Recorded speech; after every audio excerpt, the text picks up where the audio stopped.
স্বাগত সবাইকে। আপনারা দেখছেন বাংলা ভয়েস। ট্যাগ তাদের থাকছে না, তারা ফিরে আসতে পারেন কিনা রাজনীতিতে?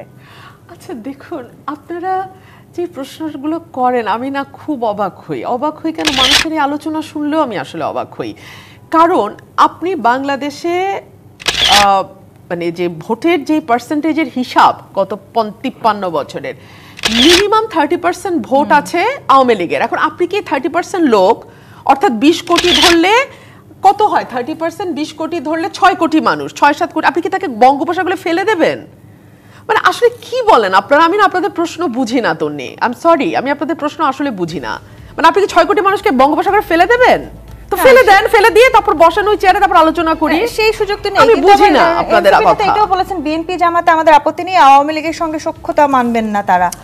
তার মানে আওয়ামী লীগ ক্ষমতা আসলে কেউ না কেউ কি তাহলে তাদেরকে সখ্যতা করে আবার ক্ষমতায় নিয়ে আসছে? আপা দেখেন, সখ্যতা মানবেন না, সখ্যতা করা যাবে না, এগুলো পলিটিক্যাল বক্তব্য, এগুলোকে সিরিয়াসলি নেবার কিছু নাই।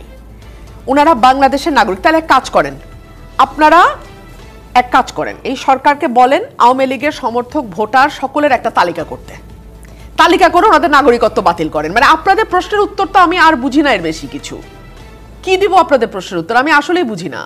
আপনি আওয়ামী লীগের তালিকা করতে বলেন, সরকারের কাছে দাবি তোলেন, আপনারা মব নিয়ে যান, যমুনা ঘেরাও করেন, যে আওয়ামী লীগের সমর্থক প্রত্যেকটা এনসিপি সদস্য বা যারা বারবার ফ্যাসিবাদ বলছে, তারা যার যার এলাকায় আওয়ামী লীগের সমর্থকের একটা তালিকা তৈরি করুক। করার পরে যমুনায় যান, ডক্টর ইউনূসকে বলেন এদের নাগরিকত্ব বাতিল করতে। মানে এর বাইরে আর আমি কি বলবো? তো কেউ যদি ইলেকশনে দাঁড়ায়, আপনি তার দাঁড়ানো বন্ধ করতে পারবেন? আপনি বাংলাদেশের নাগরিক না? একটা বিষয় দেখেন, এটা একটা প্রহসন যে আপনি যখন বলছেন প্রার্থীর ব্যাপারে, সেক্ষেত্রে রুমিন আপা সমর্থকদের ব্যাপারটা সামনে নিয়ে আসলো। সমর্থকরা বাংলাদেশের নাগরিক, বাংলাদেশের অন্যান্য নাগরিকদের মতো সবারই আপনার এখানে গণতান্ত্রিক অধিকার আছে, ভোট দেওয়ার অধিকার আছে, প্রার্থী হওয়ার অধিকার আছে। কিন্তু আপনি একটা বিষয় বলেন, আপনি কেন বলছেন যে এখন সমর্থকদের লিস্ট করতে হবে? ব্যাপারটা এটা না, আমাদের দাবিটা হবে যে আওয়ামী লীগের পক্ষে যারা নির্বাচন করতে আসবে তারা কি অপরাধী কিনা, তাদের বিরুদ্ধে কোনো মামলা আছে কিনা। আমরা তো কোনো প্রতীকে নির্বাচন করছি না।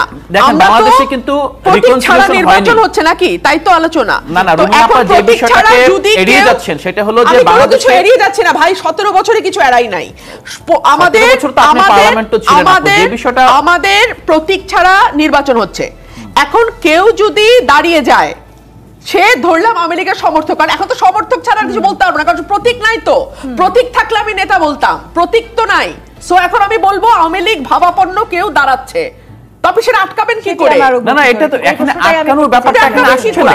যেটা বলছে এনসিপির ভাষায় ফেসিবাদী, এটা কিন্তু খুব আপত্তিকর। ফেসিবাদীর শাসন ব্যবস্থার চেয়ে আরো আপনার জঘন্য শাসন ব্যবস্থা, এটার পক্ষে কোনোভাবে সাফাই গাওয়ার কোনো উপায় নেই, কোনোভাবে উপায় নেই। উচ্চকিত আওয়াজ চারপাশ থেকে শুনতাম। এক, দুই হচ্ছে আপনারা আওয়ামী লীগকে মানে যে কথাটা বলা হচ্ছে যে তাদেরকে কোনোভাবে কোনো কিছুতে পার্টিসিপেট করতে হবে না, ওয়েল এন্ড গুড, মানুষের হাতে ছাড়েন। আমরা বারবার বলছি গণতান্ত্রিক ধারায় আমরা ফিরতে চাই, এবং নির্বাচনের মধ্যে দিয়ে আসলে আমরা দেখতে চাই জনগণ আওয়ামী লীগকে কতখানি বিতাড়িত করতে পেরেছে। সেই জায়গাটি কি আমরা এই প্রতীকবিহীন স্থানীয় নির্বাচনে দেখব? সেটা আপনাকে যদি ফ্রি ফেয়ার ক্যাডেমি ইলেকশন করতে দিতে হয়, করার ব্যবস্থা করে দেন, তাহলে হয়তো আপনি সেটা দেখতে পাবেন। যদি সেটাতে বাধাগ্রস্ত করা হয়, তাহলে আপনি ফেসিবাদের কথা বলে আপনি আরেকটা ফেসিবাদের জন্ম দিচ্ছেন। আপনি এখন দেশ যখন আইনের ন্যায় রাষ্ট্রের কাঠামোর ভিতরে না চলে, বাইরে চলে, রাষ্ট্র কাঠামো হলো সরকার থাকবে, পুলিশ থাকবে, প্রশাসন থাকবে, সেই আইনের মধ্যে থেকে আপনাকে কিন্তু সব কিছু নিতে হবে। এটার বাইরে যখন চলে যাবেন আপনি, আমি লাইভ প্রোগ্রামের এই টেবিলের বাইরে গেলে তো আর ক্যামেরার সামনে থাকতে পারবো না, তখন আপনি কিন্তু বাইরে চলে গেলেন, জঙ্গলে শাসন হয়ে যাবে আপনার। তখন আপনি কীভাবে নির্বাচন সুষ্ঠুভাবে করবেন? যে এই প্রতীক, এই ক্যান্ডিডেট কোনো প্রার্থীর কোনো প্রতীক নাই, কিন্তু সে একটা সমর্থক হতে পারে, তাকে আপনি বাধা দেওয়া শুরু করলে তো লোকাল মানুষকে আপনি সরাইয়া দিবেন, তখন ওই গোষ্ঠীটা নির্বাচন থেকে জুড়ে সরে যাবে। স্থানীয় নির্বাচনে প্রতীকের বাইরে যখন করছেন, তখন এখানে কাউকে দাবাই রাখা যাবে না। এখানে যে যার সমর্থক যদি থাকে, যারা অন্যায় করছে তাদের বিচার তো হচ্ছে এবং হতে হবে। যারা অন্যায় করে নাই, যারা এটার সাথে জড়িত নাই, যারা আমাকে সমর্থন করে, একটা দলকে সমর্থন করে, তাদেরকে যদি আপনি আবার ক্যাটাগরিকলি আপনি স্টিগমা দিয়ে সেই শুরু করে ট্যাগিং দেন। আসলে সেই ট্যাগিং এর সংস্কৃতি থেকে আমাদের সেই আমি বেরিয়ে tagging কিন্তু এর তাজ বাইরে ভাইয়ের যেতে সাথে একমত। তাজ ভাই যেটা বলছেন যে কেউ যদি প্রার্থী হন শুধু নাগরিক হিসেবে প্রার্থী হচ্ছেন, সে কিন্তু আওয়ামী লীগ হিসেবে প্রার্থী হচ্ছেন না, যেহেতু এখানে আপনার মার্কা নেই। কিন্তু সমর্থক যে একেবারে বাংলাদেশে না না একজন নেই, সমর্থক সেই- না, ব্যাপারটা হলো যে রুমিন আপা যেটাকে নিয়ে গিয়েছেন যে কেউ প্রার্থী হলে আপনি এই প্রশ্নটা উঠাতে পারবেন না যে আওয়ামী লীগ অংশগ্রহণ করবে কি করবে না। দেখেন একটা বিষয়, আওয়ামী লীগের যে সমর্থক, আওয়ামী লীগ আপনি যে প্রশ্নটা বললেন, আজকে পত্রিকায় দেখলাম ডক্টর কামাল হোসেনের মেয়ে সারা হোসেন বলেছেন কি পরিবর্তন হয়েছে আজকের স্থানীয় জাতীয় টপ নিউজ পেপারে, কি পরিবর্তনটা আপনারা দেখছেন? বিচারপতি কোনো অর্ডার দিচ্ছেন না বয়ে যদি কালকে আমার চাকরি চলে যায়। বিচারপতিরা এখন কাকে ভয় পাচ্ছেন তারা? এটা উনি কালকে বলছে, ওনার ঠিক নাম কোট করি আমি বলছি, প্রথম আলো যুগান্তরের রিপোর্ট থেকে কোট করে বলছি, কোট আনকোট। উনি বলেছেন এখন দিচ্ছেন না বিচারপতিরা অর্ডার, যদি আবার মিছিল মবরা আসে আগের বিচারপতিদের সরিয়ে দেওয়া হয়। তাহলে আপনি কোন পথে হাঁটছেন? আগে কিন্তু গভর্নমেন্টের অর্ডারে সরানো হইতো, এখন মব করে আপনি সরাই দিচ্ছেন। একই জিনিস দুইটা ফরম্যাটে করা হচ্ছে। আপনার পরিবর্তনটা কোন দিকে যাচ্ছে? আপনাকে সিস্টেম তো ফলো করতে হবে। আপনি সিস্টেমের যদি বাইরে যান, নীরবতায় যদি আবার আর গুণ খোম মব হয়, একই জিনিস কিন্তু দুইটা ফরম্যাটে হচ্ছে। এখন মানুষ কি মনে করছে যে আমরা এত অত্যাচার সহ্য করে এই 17 বছর ছিলাম, এখন আবার যদি এগুলো হচ্ছে তাহলে কি হচ্ছে? আমার তত্ত্বাবধায়ক এখন ইন্টারিম গভর্নমেন্টের প্রধান উনি বলেছেন যে আমার তো নিয়োগকর্তা ছাত্ররা, এই শব্দটা কি ওনার বলা ঠিক হলো? উনি যদি ছাত্ররা ওনাদের নিয়োগকর্তা বলে ফেলেন, তাহলে বাকি রাজনৈতিকগুলো একটা গ্রুপ, ছাত্ররা একটা গ্রুপ। ছাত্রদের নিয়ে যদি ওনার পদে ছাত্রদের প্রধান নাহিদ না হয়ে ডক্টর ইউনূস বিহাইন্ডে আছেন, মানুষের মনে যে সন্দেহটা ঢুকছে, তাহলে এই সরকারের কর্তা নিয়োগকর্তা যদি এনসিপি হয়, যে এই ইন্টারিম গভর্নমেন্টের লোক যারা আছেন এরা বাকি সব রাজনৈতিক দলের যে সুযোগ দিবেন বা এনসিপি যে সুযোগ দিবেন তার মধ্যে তো পার্থক্য দেখা যাবে। তাহলে কি স্থানীয় নির্বাচনেও আপনারা সেই প্রভাব দেখতে পারেন, সেই শঙ্কা করছেন? না, আমি রাজনৈতিক দলের কর্মী হিসাবে তো আমি সন্দেহ করতেই পারি। আমরা পলিটিশিয়ান যারা, আমরা রাজনীতি করি, কর্মী যারা, আমরা কিন্তু মানুষের রিপ্রেজেন্টেশন করি। মানুষের কথা বলা আমাদের কাজ জাতির সামনে। আমরা বলছি যে মানুষ সন্দেহ করছে, যদি এরকম হয় তাহলে তো নিউট্রাল ইলেকশনটা হবে কিনা সন্দেহ আছে।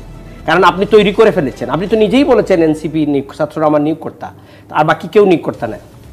এখন এই যে একজন নিরপেক্ষ ব্যক্তি হওয়া প্রয়োজন, ওনাকে আরও নিউট্রালিটি করা উচিত ছিল। আপনি আওয়ামী লীগকে নিষিদ্ধ করে ফেলছেন, কোনো সংলাপে আওয়ামী লীগ নাই, ফেয়ার এনাফ। জাতীয় পার্টি কোনো সংলাপে গেছে? জাতীয় পার্টি নিষিদ্ধ করেন নাই আপনারা, জাতীয় পার্টি নাই কেন? আজকে তৃতীয় মাত্রার একজন রিনাউন্ড জার্নালিস্ট হোস্ট জিল্লুর কি বলেছেন, যে 4টা দলের আপনারা নিয়ে আলোচনা করলেন, এই 4টার মধ্যে বিএনপি পরে বাকিগুলোর ভোটও তো আপনি জানেন না কত পার্সেন্ট আছে। আওয়ামী লীগ তো বাদই দিলাম, এবং ইকুইভ্যালেন্ট জাতীয় পার্টির সাথে কার কম্পেয়ার করবেন? That is hit. ওনার নাম কোড আনকোড করে বললাম, কালের কণ্ঠ নিউজ থেকে দেখে আসলাম। এরপরে তিনি পরের দিন আরো 11টি রাজনৈতিক দলের সাথেও আলোচনা করেছেন, শুধু এই 4টি দলের সাথে। 4টি দল প্রথম কেন আপনি ক্যাটাগরাইজ করে ফেললেন? কোনোভাবে কাউকে বেশি না, আগে তো প্রায়োরিটি দেওয়া হবে না। হচ্ছে। প্রায়োরিটি কেন? এনসিপি তো আমার বাইরে যারা আছে তারা নতুন রাজনৈতিক দল এখনো নিবন্ধনই পায় না, ওনার দল উনি বলে দিচ্ছেন। তো এখন ইউনিসেফ যদি এইভাবে আলাদা করেন তাহলে হবে কি, আমাদের রাজনৈতিক দলগুলো সন্দেহের ভিতরে থাকবো, দুর্দলমান থাকবো। আমরা চিন্তা করবো তাহলে বোধহয় ফেয়ার ইনভেস্টমেন্ট আমরা আশা করছি। বিএনপি আওয়ামী বিরোধিতার জায়গা না। বিএনপি দেখছে যে আওয়ামী বিরোধিতার জায়গায় বিএনপির শক্ত প্রতিপক্ষ হাজির হয়েছে এনসিপি। এজন্য বিএনপি নিজেকে এনসিপির কাছে ভালনারেবল ফিল করছে এই জায়গায়, যে বিএনপি আওয়ামী বিরোধিতার মাধ্যমে প্রতিষ্ঠিত ছিল, এনসিপি এখন বিএনপির চেয়ে বড় আওয়ামী বিরোধী, বিএনপির চেয়ে বড় ইন্ডিয়ান বিরোধী। এই জায়গায় কিভাবে বিএনপি রাজনীতি করবে, কি ন্যারেটিভ নিয়ে বিএনপি রাজনীতি করবে, এটা বিএনপির সংকট। ভাল লাগলে শুনলে, কত চিৎকার চেঁচামেচি না? আওয়ামী লীগের সময় গলাগুলো কোথায় ছিল? থাকলে আমার প্রায় শুনে আমি এখন অবাক হয়ে দেখি, কি হম্বি তুম্বি, কত চিৎকার। এখন আমার কাছে নতুন বন্দোবস্তের নামে ফ্যাসিবাদ শব্দটাকে অতি ব্যবহার, অতি রাজনীতিকরণের নামে আমার কাছে সেই পুরনো ঘৃণার চাষের কথাই মনে হচ্ছে। তাহলে এখন কি এনসিপি কে আপনারা সবচেয়ে বড় প্রতিদ্বন্দ্বী মনে করছেন? আপনি না অভিযোগ করলেন, অভিযোগ করলেন আলাউদ্দিন না আহমেদ। ভাই, কেন? যে দলটি বেচারা নিবন্ধনের শর্তই পূরণ করতে পারছে না, ও বেচারাকে কেন আমরা প্রধান প্রতিদ্বন্দ্বী মনে করব? আর রাজনীতির মাঠে শতফুল ফুটবে, এটাই তো আমরা চাই বাংলাদেশ। ভিডিওটি পুরো দেখার জন্য আপনাকে ধন্যবাদ। চ্যানেলটি সাবস্ক্রাইব ও লাইক, কমেন্টস, শেয়ার করে পাশে থাকুন।